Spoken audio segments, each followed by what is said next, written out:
Hello everyone, I'm Johnny Johnson, and today we're taking a look at toys in the attic. This is a wonderful Cowboy Bebop episode, and it really stands out. You're gonna like it if you enjoy that space horror vibe. So let's take a look. For me, this is one of the most memorable episodes in the whole series, which is wild because in many ways it's a total fluff episode. Mostly a tongue-in-cheek tribute to sci-fi suspense thrillers, like Alien and Aliens, with a little cosmic dread of other films, like Space Odyssey. Doubling down on the silliness of this episode is that it was genuinely inspired by a real-life forgotten leftover in the refrigerator of one of the series' creators. Yes, the whole episode's genesis is a forgotten leftover. I can see the pitch though, what happens if you leave a leftover far too long in a refrigerator. No one wants to open that thing. What could be growing in there? What did the leftover even used to be? Well, in this case, Spike had locked away and forgotten a Ganymede rock lobster in a fridge tucked away in the bowels of the ship. He had placed it there knowing damn well how everyone steals each other's food on the Bebop. So the forgotten fridge formed its own ecosystem, and its contents, in the space biosphere, evolved. These sorts of episodes, though seemingly simple, are a great challenge and likely very fun to write. To make an episode entertaining and engaging while being about so little is impressive. The episode starts out with Jet monologuing about the trials of being a cowboy, and how one of the biggest trials is the long emptiness between missions. Sometimes there are simply no leads or bounties worth chasing, so then what? Well, then you pass the time fighting the boredom, and hunger, of course. The episode allows each character either some alone time or thinking aloud time to bestow some wisdom on us.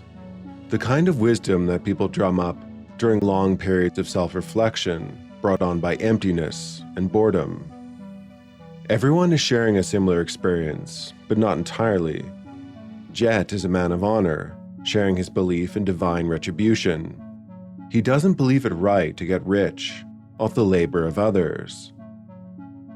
Faye, of course, the gambler, the cheater, the cheated, believes you either deceive or are deceived yourself. Watching her gamble in any episode is always a treat.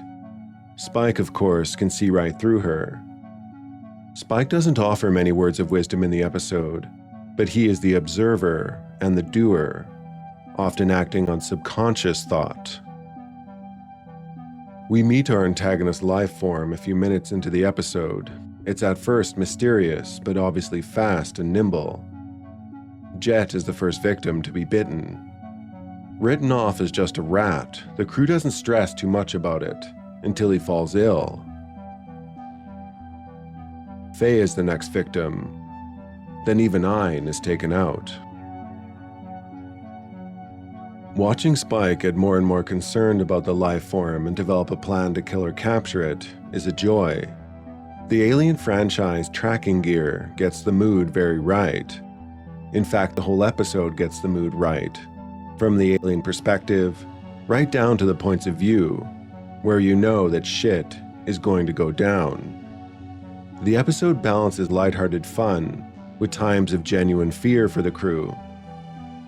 Surely a fridge monster isn't going to be the end of our beloved cowboys. The visual highlight in the episode for me is the spinning gravity corridor, which generates gravity for the entire ship.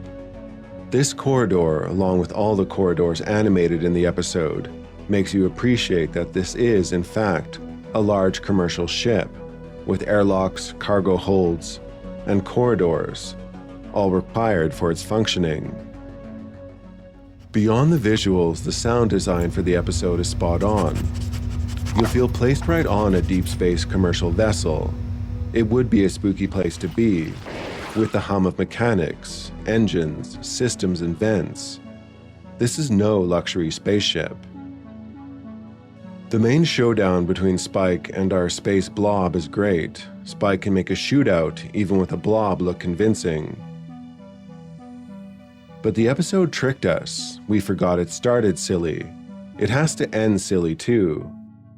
Thanks for always taking me on an emotional roller coaster, Cowboy Bebop.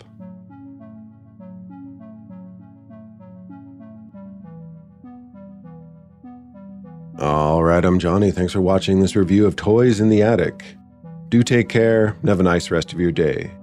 Oh, and remember, clean your fridge.